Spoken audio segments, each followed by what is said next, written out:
Il y avait une sympathie parce que on a eu beaucoup de morts. Les gens, ça les a rappelé le Bataclan parce que aussi on s'est battu pour leur expliquer c'est pire que le Bataclan. On a un petit pays, il y a plus de morts. Ce que les gens ne comprennent pas, c'est que le responsable de ça, c'est le Hamas, pas Israël. On ne voulait pas cette guerre et on n'a pas d'autre choix de mener cette guerre. On ne voulait pas cette guerre, on n'a pas d'autre choix de le mener parce que sinon ils vont encore nous tuer.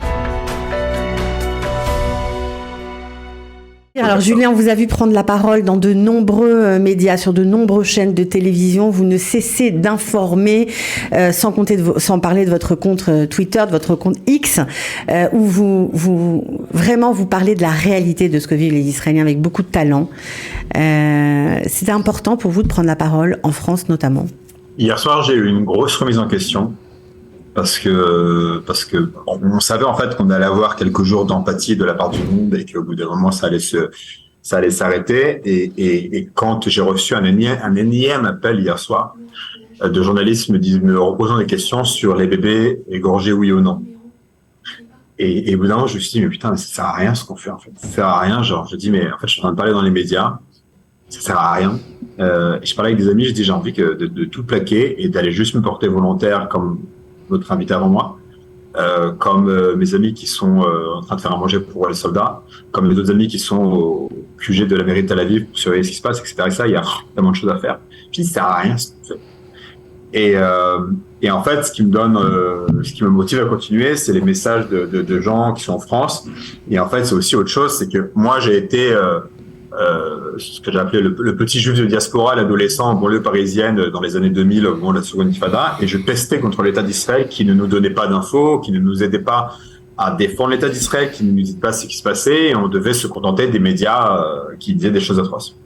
Et en fait, ce que j'essaie de faire à ma modeste échelle, je ne sais pas si j'y arrive, en tout cas j'essaye, c'est d'être la voix de ce que j'aurais voulu entendre à l'époque de lorsque moi j'étais en France pendant la seconde intifada. J'essaye de donner. Il y a des gens qui nous aiment pas, il y a des gens qui nous détestent, ça changera pas. Il y a des gens qui, ces derniers temps, nous ont montré plus d'empathie, qui habituellement le font pas, d'accord. Mais il y a des gens qui nous aiment, pas uniquement dans la communauté juive d'ailleurs. Et ces gens-là, ils ont envie d'entendre, ils ont envie de savoir, ils veulent connaître notre réalité, ils veulent nous défendre, ils veulent des arguments, ils veulent avoir de nouvelles. Et donc c'est pour eux que je fais ça. Mais parfois, il est vrai qu'on se pose la question de ok, est-ce que c'est bien, est-ce que c'est important, est-ce qu'il faudrait pas mieux juste aller se porter volontaire pour faire à manger aux soldats? Est-ce que vous avez, vous aussi, vu que la situation en termes de communication a évolué par rapport à la dernière guerre? On a toujours dit, enfin en tout cas souvent dit qu'Israël avait perdu la guerre de la communication. Est-ce que vous pensez qu'aujourd'hui, il y a eu, avec cette guerre-là, il y a eu un changement de la part de l'État, il y a une prise de conscience qu'il fallait dire des choses, montrer des choses pour que le monde comprenne? Oui et non. Je crois que la diplomatie israélienne est beaucoup plus efficace. Je crois que le ministère des Affaires étrangères, alors je dis ça en connaissance de cause parce que je suis en contact très étroit avec l'ambassade d'Israël à Paris, et je suis en contact très étroit avec le ministère des Affaires étrangères israélien, et je suis en contact très étroit avec Devar Tzahal et avec des influenceurs, etc. Et je suis dans tous ces groupes-là de communication, et je vois que la diplomatie israélienne fait un énorme travail. J'ai beaucoup plus de critiques envers l'armée, mais ça, voilà, Devar Tzahal, le porte-parole de l'armée qui malheureusement fait ce qu'il peut avec les contraintes de l'armée, qui souvent voudrait faire des choses mais peut pas parce que c'est l'armée, parce que l'armée il faut des autorisations, parce que l'armée il faut ci, parce que l'armée il faut ça. Je sais pas si je devrais le dévoiler, je vous confie un truc. Donc on a publié une page, on va en parler j'imagine dans un instant, avec des témoignages de rescapés. Extraordinaire, vraiment vous avez fait un travail magnifique. On est plusieurs, je vais faire hommage à tout le monde après, mais j'ai appelé du coup la responsable, j'ai appelé une Française qui est en réserve en Miloïm à Devar Tzahal, je lui ai dit s'il te plaît diffuse les pages sur les pages de Tzahal en français. Elle m'a dit oui évidemment et tout ça. Et elle n'a pas pu le faire. J'appelle, elle me dit ma commandante me laisse pas. Et donc j'appelle la commandante, une Israélienne qui fait service militaire, qui a un peu plus de 20 ans, et qui me répond cette phrase surréaliste. J'ai hurlé au téléphone. Non, je peux pas parce qu'on veut le faire proprement. Ce n'est pas la police d'écriture de Tzahal, ce n'est pas la couleur de Tzahal, il n'y a pas le logo de Tzahal, il faut faire une édition à nouveau. Je dis, mais on est en guerre. Qu'est-ce que tu me parles de la police d'écriture? Qu'est-ce que tu me parles de la police d'écriture? Qu'est-ce qu'on s'en fout là? Je dis, alors déjà, d'une part, toutes les plateformes digitales de Tzahal, c'est moi qui les ai créées avec des amis en 2011-2012. Donc, je sais de quoi je parle. C'est nous qui les avons créés. Okay, c'est nous qui avons créé le compte Twitter, créé le compte YouTube, créé le compte Facebook, pas Instagram, parce que c'est d'ailleurs Instagram, oui. On n'avait pas créé TikTok. C'était pas TikTok à l'époque. Mais peu importe. Et je lui dis, donc, je sais de quoi je parle. Je lui dis, je vais pas me vanter, mais j'ai plus d'abonnés sur Twitter que le compte de Tzahal. Donc, je sais de quoi je parle au niveau de la communication. Je lui dis, vous ne faites pas une communication française. Il m'a dit, non, mais tu comprends, machin et tout. Faut que ce soit propre, faut que ce soit pareil dans toutes les langues. Je lui dis, mais qu'est-ce qu'on s'en fout, putain? Tu as des trucs déjà traduits en français. Publie-les. Je lui dis, c'est même pas pour moi que je fais ça, parce qu'il y a pas mon nom dessus, il y a pas mon visage dessus. C'est pour vous. C'est pour vous, pour qu'on voit les plateformes de Tzahal, c'est pour qu'on entende les témoignages de la rescapés du massacre. Voilà, alors c'est ça ce que vous avez fait. Hein. Vous avez traduit, rassemblé d'abord tous les témoignages de ces victimes. Hein, à l'inverse de l'ambassade d'Israël qui a fait le travail et qui a partagé et qui a diffusé. C'est vraiment la différence. Julien, vous avez décidé justement de faire ce travail, de parler de ces rescapés plus particulièrement.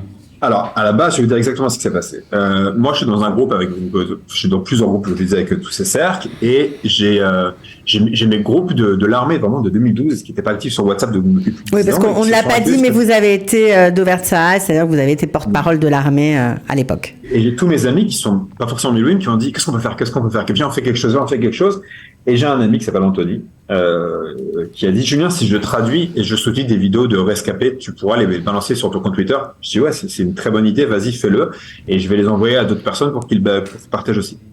Il en a fait une, il en a fait deux, il en a fait trois, il en a fait quatre, il en a fait cinq. Maintenant, j'ai dit, wow, Anthony, attends, on en a trop, là, on s'en sort plus. Et en même temps, au même moment, on a vu une page en anglais qui s'appelait Survive to Tell, donc qui a survécu pour raconter, et qui avait en fait rassemblé donc tous ces témoignages. Et on avait pris des vidéos de chez eux pour les témoigner en français. J'ai dit Anthony, viens, on fait pareil. Viens, on ouvre aussi une page. T'as déjà fait plein de vidéos, t'as déjà monté plein de vidéos, viens, on y va. J'ai pris lui, j'ai pris une autre personne qui s'appelle Ingrid, que certains doivent sûrement connaître, c'est pas la page Ingrid de Bon Tuyau. J'ai dit, Ingrid, aide-moi sur Instagram. Elle colle de travail, elle est avec ses enfants, elle m'a dit, ok, vas-y, je le fais avec toi. Et tous les trois, on s'est lancés. Et j'ai ouvert le compte YouTube, j'ai ouvert le compte Twitter, Anthony traduisait des vidéos. Et au début, on était trois. Au début, on a juste pris donc tous les vidéos qu'Anthony avait traduit et sous-titrées. On a créé les comptes. Et quand on a annoncé qu'on faisait ça, il y a plein de gens qui ont dit, je veux vous aider, je viens, je peux monter, je peux sous-titrer, je veux gérer la page YouTube, je veux la page Facebook. Et maintenant, du coup, on est pas mal de personnes.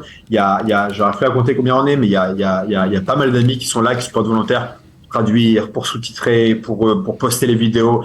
Et à la base, c'est vraiment parti de Anthony qui a dit, viens, je te traduis une vidéo de survivant, tu la publies sur ton compte Twitter. Et de fil en aiguille, c'est devenu ça. Et aujourd'hui, on a plus de 7000 abonnés, je crois, sur Instagram. On a plus de 2300 abonnés sur Twitter. On a plusieurs centaines sur Facebook, mais des dizaines de milliers de vues. On a plusieurs centaines d'abonnés sur YouTube et sur TikTok. D'ailleurs, à la base, j'avais pas ouvert Facebook et c'est une amie / collègue / ma boss au travail qui m'a dit, Julien, il faut aussi Facebook. Je dis, ah, vas-y, on y va, on ouvre aussi Facebook et on essaie d'être partout.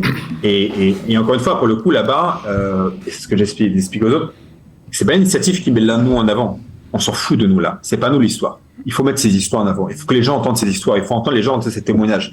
Parce que c'est des témoignages pour l'histoire. Parce que ça montre les atrocités qu'ils ont vécues. Il faut rendre hommage à l'héroïsme de ces survivants.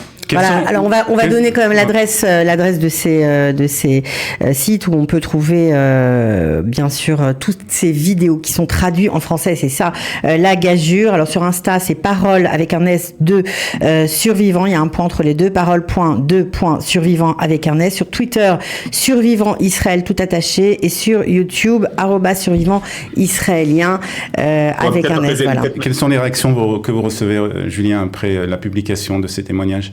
Beaucoup d'émotions, beaucoup de remerciements de gens qui disaient bravo d'avoir fait ça parce qu'il fallait le faire.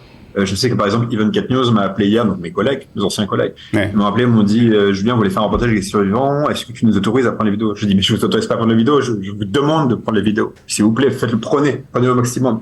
Je dis, je m'en fous, mais des crédits, mettez pas de crédits, on s'en fout. Le but du jeu, c'est que tout le monde entende, dans toutes les plateformes possibles. Le CRIF a fait le boulot. Le CRIF nous a aidés. L'ambassade d'Israël a fait le boulot, nous a aidés. Les mouvements de jeunesse juifs ont fait le boulot, nous ont aidés. Vraiment, on a eu des relais sur Twitter également. Je vois Patrick Luhmann également à publier. On a eu beaucoup de remerciements. Et il y a plein de messages d'insultes ici et là. On peut rien faire. On peut pas empêcher. Mais on va continuer. On en a encore. Enfin, on a un stade où on en a tellement que On sait qu'on peut pas en publier 10 par jour parce que ça disparaîtrait dans le flux. C'est pas un travail trop éprouvant? Ah, c'est terrible. C'est terrible. Moi, j'ai la chance de pas d'être dans l'équipe, j'ai fait un petit peu, mais là, je ne fais pas de traduire et donc traduire ces vidéos, c'est vraiment s'asseoir face à l'écran et traduire phrase après phrase la description des A3 citrés. Certains craquent. Moi, j'essaie de rester dans une gestion très logistique pour aussi un peu me protéger. Prendre le lien, vérifier, le poster. Anthony, mon pote de l'armée, fait un boulot extraordinaire. Il supervise tout d'une main de fer, vraiment avec un tableau où il note qu'est-ce qui a été monté sur Facebook, qu'est-ce qui a été monté sur YouTube, qu'est-ce qui a été monté sur TikTok. Il fait un travail incroyable de chez lui avec son bébé en même temps, avec son travail en même temps. Et tous ces gens, c'est des gens qui font ça. Ils sont pas mobilisés, ils font ça vraiment parce qu'ils veulent que les gens entendent. Alors, vous avez parlé au début de votre intervention du fait que les médias, nous soutiennent, les médias étrangers nous soutiennent pour l'instant, mais que dès que nous allons, voilà. Alors, vous pensez que c'est vraiment terminé? Ça paraît fou parce que le soutien a été quand même très important par rapport à. Mais non, je pense que c'est fini. Je pense que ça a basculé déjà depuis. Certains disent avec l'histoire des bébés. Moi, je pense peut-être un peu plus tard, mais. C'est clairement terminé. Il y avait une sympathie parce que on a eu beaucoup de morts, parce que se mentir, parce que les gens, ça les a rappelé le Bataclan, parce que aussi on s'est battu pour leur expliquer, les gens, c'est pire que le Bataclan. On est un petit pays, il y a plus de morts. C'est pire que tout ce que vous avez vécu. Et là, les images de Gaza sont terribles. Mais on savait qu'elles seront terribles. Le drame humain à Gaza est terrible, et on le savait. Sauf que ce que les gens ne comprennent pas, c'est que le responsable de ça, c'est le Hamas. Il y a un drame humain à Gaza, dont le Hamas est responsable. Pas Israël. Enfin, moi, c'est ce que le message maintenant que j'essaie de répéter, c'est, on ne voulait pas cette guerre. Mais en fait, si on s'arrête maintenant, ça sert à rien. Parce que si on s'arrête maintenant, demain, ils vont revenir et vous nous retuer. Et on n'a pas d'autre choix de mener cette guerre. On ne voulait pas cette guerre, on n'a pas d'autre choix de la mener parce que sinon, ils vont encore nous tuer. Et de la mener jusqu'au bout. Et de la mener jusqu'au bout. Elle sert à quoi si on s'arrête aujourd'hui? Qu'est-ce qu'on a obtenu? Rien. Et pourtant, je peux vous dire, vous savez là, j'étais un petit peu en retard pour ce direct, vous savez pourquoi? Parce que aujourd'hui, pour la première fois, l'école de mes filles a ouvert pour 2 heures pour les classes de mes filles. Elles sont en C20, dans les abris. Juste 2 heures. Et mes filles n'étaient pas à Tel Aviv depuis plus de 10 jours parce qu'on n'a pas d'abri à la maison. Donc, on était chez ma belle-mère au Dacharon où il y a moins de tirs et on a un abri. Ça fait plus de 10 jours que mes filles n'étaient pas à la maison. Donc, c'était toujours un peu stressant, évidemment, de prendre la voiture ou sur l'autoroute avec la crainte des sirènes, évidemment. Ça s'est bien passé. Et je les ai amenés à l'école. Mais vous imaginez le stress, la joie que ça a été, la joie que c'était pour ces enfants de se retrouver. Même ils sont que 2 heures, ils sont dans un miclate, mais ils sont ensemble. Et je pensais à ça en revenant. Je me disais, mais cette résilience israélienne, c'est qu'on s'installe dans une routine de guerre. Alors évidemment, c'est pas possible à Ashdod, malheureusement. C'est pas possible à Sderot. C'est pas possible, évidemment, à Be'eri, tout ça. On est un peu plus loin, on est plus privilégié, on est à Tel Aviv, c'est sûr. Mais la résilience s'installe et ils nous auront pas. Qu'est-ce qu'on peut faire, en tout cas ceux qui nous écoutent, justement, pour essayer justement de propager ce message dans le monde? Quelle est l'activité que chacun peut faire à son niveau? Je crois qu'il faut sortir de la compétition, parce que ça, il est en train de se passer. Le matin, ils sont en train de dire 1300 morts israéliens, 2700 à Gaza. Une sorte de compétition comme ça. Ah, ils ont plus de morts, ça y est, maintenant on soutient Gaza. Alors, dans les 2700, déjà, il y a plein d'enfants, c'est atroce, mais il y a aussi beaucoup de terroristes du Hamas. Et ça, le bilan qui est mélangé, ça, c'est le truc qui me dégoûte au plus haut niveau. Je crois qu'il faut sortir de cette compétition. Il faut expliquer aux gens que vous n'êtes pas obligé d'être dans une binarité noire-blanche de ce côté ou de ce côté. De comprendre que le Hamas, c'est l'ennemi commun de tous. Vous pouvez avoir de la sympathie, de l'empathie pour les civils palestiniens qui vivent un drame à cause du Hamas, et vous devez avoir de la sympathie pour les civils israéliens qui vivent aussi un drame. L'ennemi, c'est le Hamas, et l'ennemi, c'est l'ennemi de tous. Et je crois qu'il serait temps que les gens comprennent. Les gens qui se disent pro-palestiniens et qui n'ont pas dit un mot pendant 16 ans de dictature islamiste, qui n'ont pas dit un mot pour tout l'été dernier quand le Hamas a massacré sa propre population, qui manifestait contre le Hamas, qui n'ont pas dit un mot lorsque les homosexuels ont été fenestrés, qui n'ont pas dit un mot lorsque les femmes ont été persécutées, grands hypocrites. Très bien, Julien. Merci en tout cas pour ce travail et surtout, il faut inviter tous ceux qui nous écoutent et qui nous regardent à aller sur ces pages justement et à écouter le témoignage. Et à les partager avec le monde entier, vraiment, pour que les gens comprennent ce qu'il se passe concrètement en Israël. Voilà, merci beaucoup Julien. Continuez de nous informer. Ne baissez pas les bras, ce serait vraiment dommage. Voilà, à bientôt. Merci.